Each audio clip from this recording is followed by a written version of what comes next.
Hi there, welcome back. I've come to the stage now where there's a part of the job that's becoming unavoidable, and I have to admit that I have in fact been avoiding it because it's always rather sensitive and it can go very, very wrong. And that is the IF alignment and then the RF alignment. Very briefly, what the AF alignment does is it aligns the coupling coils in the various circuits. Now that's one there, there's another one there, another one there, another one there. Now these are coils that are aligned together and tuned to the IF frequency of the receiver. In the AM, this particular radio uses 472 kilohertz. That can vary somewhat from receiver to receiver, but this one is fairly standard. And on FM, it's usually 10.7 megahertz. What it does is it brings everything down to a particular frequency that is then the carrier of the modulated signal, or amplitude modulated signal. It's a frequency that you have to allow through as much as possible from stage to stage.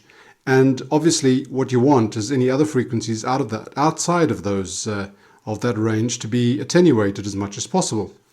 When we do an IF alignment, what we're doing is actually aligning the coils to best match each other, to allow 472 kilohertz through as well as possible and attenuate lower and higher frequencies from that point as much as possible.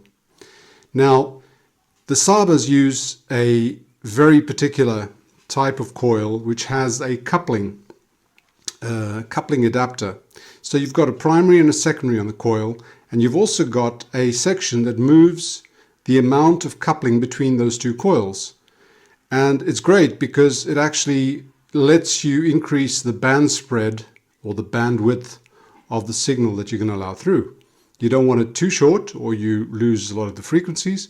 You don't want it too broad or you have absolutely no selectivity on your bands. So it's critical that you get it right. And Sabas generally have this function which allows you to fine-tune the amount of coupling. Now, when we look at the alignment instructions, I come across a little problem right away. These are the instructions for this particular radio. It's great to have them, sometimes you don't. But the problem I have is that it's all in German, and I don't speak German. So a lot of Google Translate has gone into this. What I've also done is I've looked at the alignment instructions for later models, and when I say later models, I mean from the 100 series onwards, which is about 1960 onwards, where they actually produced them in English as well. And by comparing the English version to the German version, I've been able to determine more or less what those terms mean. Let's have a look at this and see basically what they're saying. They're saying that ZF is IF, the frequency is 472, and what you do is you're aligning the IF frequency of the medium wave, long wave and short wave. And it says there that you should press the M button. So you select medium wave on the front piano keys. Next thing is you set your signal generator to 472 kilohertz with 30% modulation of a 400 hertz tone. So you're basically producing a signal modulated at a 400 hertz signal superimposed on a 472 kilohertz carrier. So what I do now is I set up the signal generator for 472 kilohertz. I'm going to put the amplitude as low as possible for now, 1.4 millivolts RMS. I should try it lower, but this signal generator doesn't actually go lower than that. Then the modulation, I modulate a frequency of 400 hertz and at a depth of 30%. That's my modulation signal on my 472 kilohertz sine wave with an amplitude of 1.4 millivolts RMS. I am going to activate it, and I send it, as the instructions say, to the grid of the ECH81 tube. So here we have it. We have the ECH81. I've got the signal generator coming in to pin 2, that's the grid of the ECH81. The ground of the signal generator is connected to a convenient ground point nearby. And you have to be very careful you don't short anything here. So be very, very careful how you work this. Next, what it says, there's the grid of the ECH81. Then it says connect minus 4.5 volts to the R point. Now this R point is in a socket, tube type socket. In this particular radio there are 4 legs to it, 4 pins to it, and they show it to you here. And it allows you to get access to all the points you need for the testing. Now I know from the schematic that the Y is ground. So when I connect 4.5 volts negative to this point, what I'm doing is connecting between R and Y. Again, another point of interest is you have to be very, very, very careful about how you read these points. If you look at it here, one would think that the X is at the top, left is the R, and the bottom is Y. When I look at the radio and checking the internals, I found it's actually not the case. The socket is upside down on the radio, and what you actually get is this. I have my Y at the top, R on the left. So this particular wiring or instruction is different to the schematic. I set my power supply to 4.5 volts, and I now connect it with the positive to ground, which is Y. The negative goes to point R, and what I have now is minus 4.5 volts attached to the R point of the radio. And what we are doing is actually deactivating the automatic volume control or automatic gain control to allow us to tune it without the influence of the AVC circuits coming in. What the AVC does basically is it tries to increase and decrease the gain of the various stages to ensure that weak signals get more amplification and stronger signals get less amplification. The next step is connect a voltmeter to the output of the loudspeaker. This is the voltmeter that I prefer to use. It's an Avometer 8 Mark V. It's got a fantastic scale. What you're going to be doing is actually adjusting for maximum deviation. And with a moving coil meter, it allows you to do that a lot better. You can see the coil move, or the pointer move, and you know exactly when to stop it. So you do get maximum deviation. With a digital voltmeter, with a multimeter, a digital multimeter, you can do the same, but it's a lot more difficult when all these numbers are jumping around. So I connect the meter to the output of the loudspeaker like that. Now what it says is we're going to be adjusting the diode filter. Point number 1, what you do is you have to detune or adjust to subcritical the coil marked by position 3. You're decreasing the amount of interaction between the coils quite a bit, make them weaker. You then, point number 2 says position 1 and 2 for maximum output, and that'll be the maximum on your meter that's reading the output on the speakers. And then you couple position 3 again to maximum. Another point is that the coupling is clockwise for more, counterclockwise for less. And here we have the first problem with the schematic and these instructions. What I started to do before this recording is I did exactly what they suggested, because they have a plan here, which is great. So what you see there is the layout of the radio, and if you recall, it said decouple with position 3, adjust 1 and 2 for maximum. So there you have it. What I found is when I started decoupling 3, I had no alteration on the output, and that led me to be a little bit suspicious. Fortunately, I didn't go much further. What I found was that this is actually wrong. The two are inverted.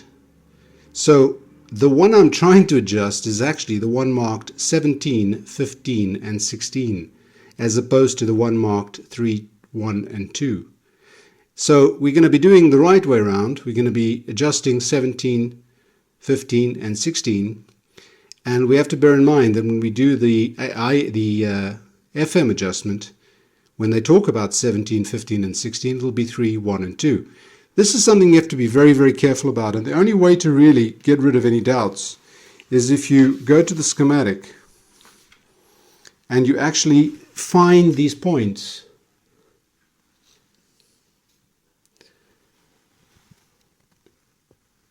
You find these points and see what's connected to what. There you have 16, 17 and 15, and that's clearly in the FM part of the circuit at the top here. Whereas the one we want is this one here, and it's labeled incorrectly. And believe me, this can be very dramatic if you do the wrong one, because you'll be messing around, not getting any effect, and when you want to get it back to the normal function, you've just lost your way. So what we have now is we have our signal 472 kilohertz with a 400 hertz tone modulated at 30% coming from signal generator, going to the grid of the ECH81, which is that tube over there. We have the selector on medium wave. We have minus 4.5 volts going into point R over there to cancel the AVC. That's coming from the power supply. We have the speaker connected, and we have across the speaker connected the voltmeter set to AC volts. I have it on the 10 volt scale, 10 volt RMS scale. Now if I turn the volume up of the radio, I should get the tone.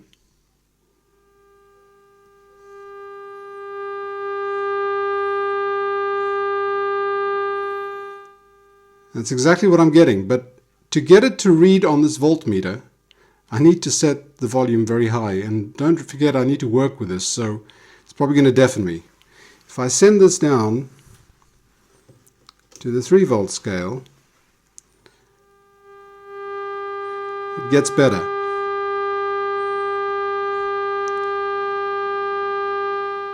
But still very loud. Now I have a choice. I can work with this on a very low setting with the volume very high, blowing my ears out,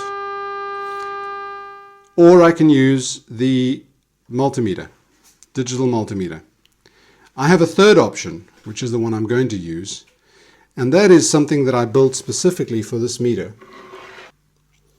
This is a little op-amp circuit. Basically all it's doing is it takes the input. There's some protection against overvoltage and undervoltage. It takes the input, buffers it, and then amplifies it by a factor which depends on the switching over there. It can multiply as a times 1, which is just a buffer, times 10, times 20, or times 30.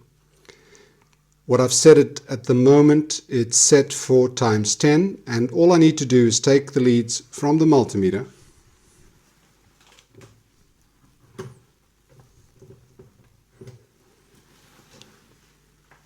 connect that to the input here,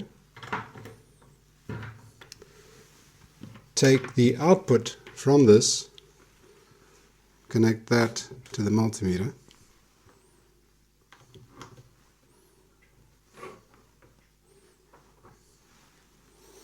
and I give it some power, and there I have it.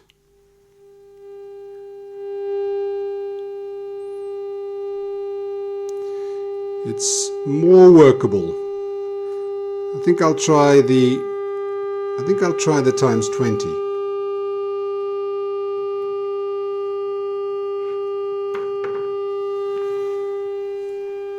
That's better. So I can work with this at a reasonable volume, and it's on times 20, and I'm getting the AC voltage readout from the speaker multiplied by 20. So what I'm reading is an AC voltage at 472, I beg your pardon, at 400 Hertz. This is the output. I can actually drop the volume a bit less, a bit more, but I'll put it up to about halfway when I'm doing the adjustments. If you recall from the drawing, we had these two coils in one casing. Those were indicated as 3, 1 and 2. Those were indicated as I think it was 15, 16 and 17, with 17 being the coupling at the top there. These two at the top are couplings. And I've realized that they are reversed. So if in effect this one will be 1, this one will be 3, this will be 1, and this will be 2. So I'm working on this row over here. And if we have a look inside, this is what we've got. We've got 3 screws in there. The top one, the brass one, is the coupling, and the 2 red ones are primary and secondary.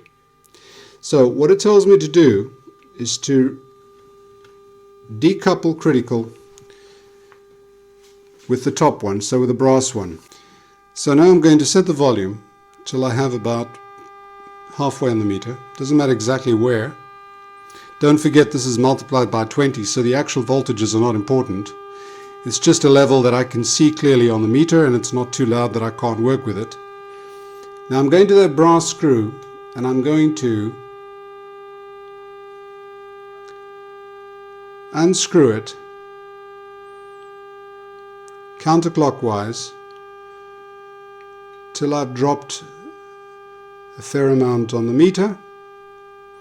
In this case, I'll drop it to about 3 volts. So I've dropped it 40%. I've decoupled those 2 coils so that the effect is now 40% lower. Now again, it doesn't matter what I do to the volume from now on, it's all going to be relative. So I'm going to, let's leave it at 3. What I'm going to do is I'm now going to adjust these other screws till I get a peak and a trough. And I'm going to the first one, the middle one, and it was on peak. Let's increase the volume a bit. So I'm on the middle one and I'm turning it counterclockwise. It's dropping, so I go back clockwise, clockwise, clockwise, clockwise. It hits a peak, I keep going clockwise, it's dropping. So obviously there's my peak.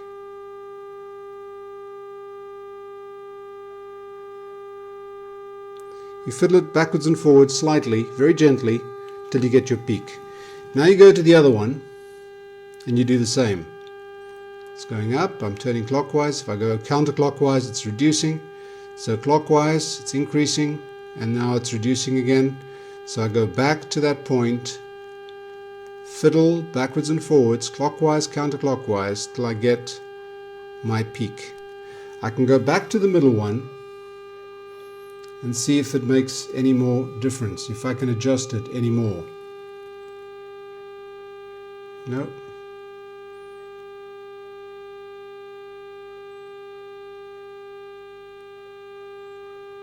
Be very gentle with this, it's quite sensitive. There's our peak. Back to the bottom one, just to test. I've indeed peaked it. There we go. So I've now peaked those 2 to a maximum. Let me drop the volume. I've peaked the 2 to a maximum, but if you recall, I decoupled the coils. So I go back to the top one, the brass screw, and I now have to do the opposite. I'll set the volume here to a little bit higher, and I go back to the middle one, to the top one, the brass screw, the coupling, and I now have to couple it more to increase. There we go. Keep going, keep going, keep going, keep going, keep going.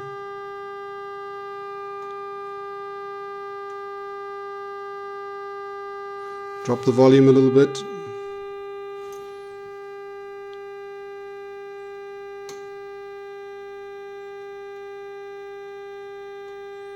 I get to a point where it starts to drop. I go back and peak it as well. There's my peak.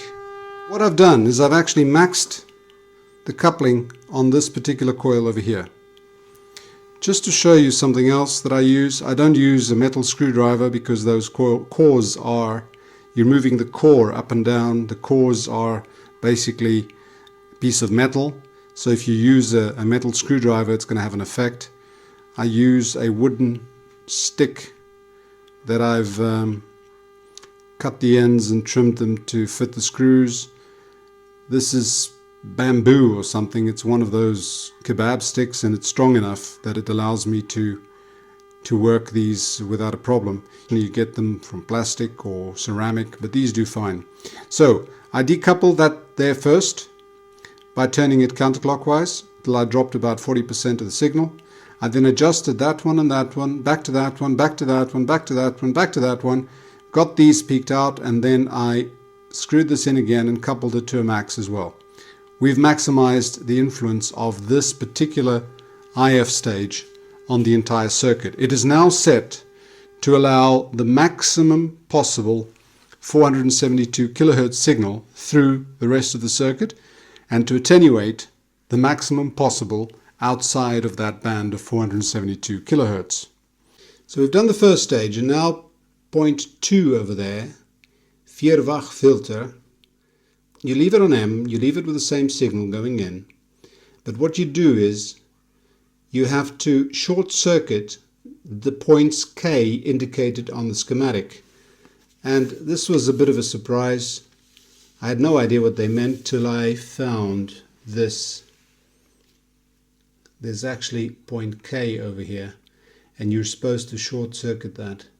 Now what this is doing, because you're trying to tune this over here, you're tuning this now. What this is doing is basically cutting out the effect of this particular coil, which is probably for FM or something. So you cut that out by short-circuiting that inside the radio. We'll do that next. So I found where these points are on the radio, and it's these two over here, from there to there. So I need to short those out, and I use this clip very carefully. I've shorted out point K as instructed. That's point number 1. Number 2 is decouple critical point 6, and then adjust 4 and 5 to the maximum, and then couple critical point 6 again. 6, 5 and 4. And I've determined that this is actually correct.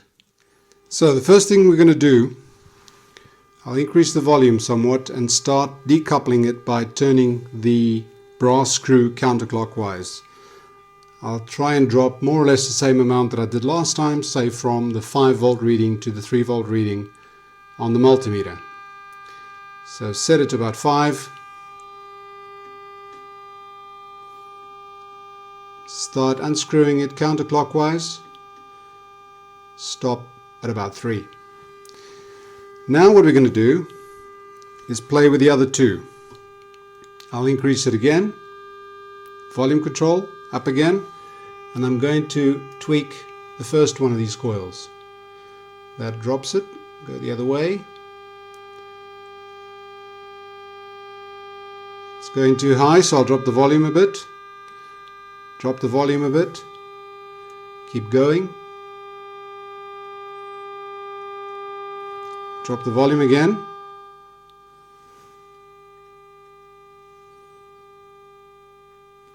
Oh, I've hit a peak. Let me increase the volume. I've hit a peak. and I hit a peak. There's my peak over there. That's on the one coil. Now I'll do the middle one. Nope, the other way. Oh, that one was peaked. Go back to the one on the right.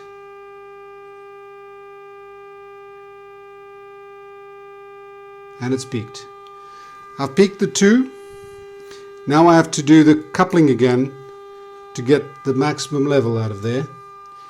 And I'm going to turn it clockwise, and I'll be dropping the volume every now and then to avoid this thing getting too loud or going off the scale.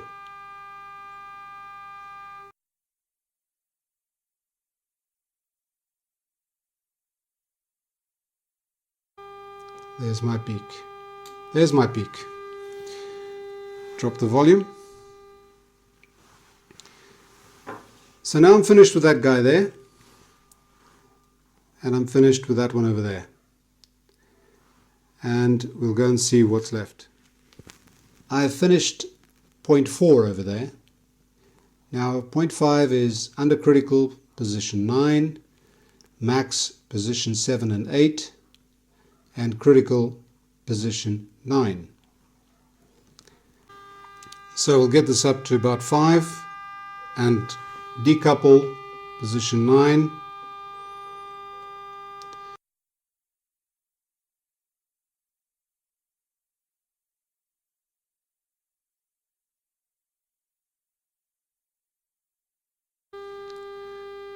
And that's it. That's that filter done as well. The next stage, differential filter 0.3. This one requires you to mess around and create an actual band pass with the adjustments. Now what I've found is that most of these settings aren't too far off, and I'm afraid to mess with something I don't understand. I really don't know what they're saying here. I can't translate it clearly enough to understand what they want. What you're trying to do is actually achieve that. And so you're not just adjusting for a maximum, you're actually in some cases adjusting for a minimum. And you're trying to get a particular bandwidth spread on here. And so you know what? I'm not going to mess around with that. You're trying to get a 9 kilohertz band spread on there. Now my guess is that'll have to do with the selectivity of the stations that you're picking up. I'm not going to mess with that one. So for now, that's our IF alignment for the AM band completed. And I'm happy to say, I'll be happy to say that the reception has improved a little bit from the adjustments I've made.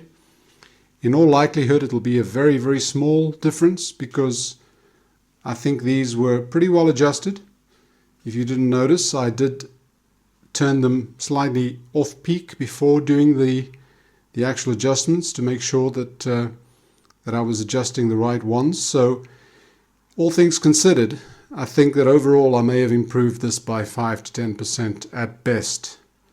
And with that last adjustment that I have to make, I think I'm happy with what I've got, as opposed to creating a problem that I then don't know how to resolve.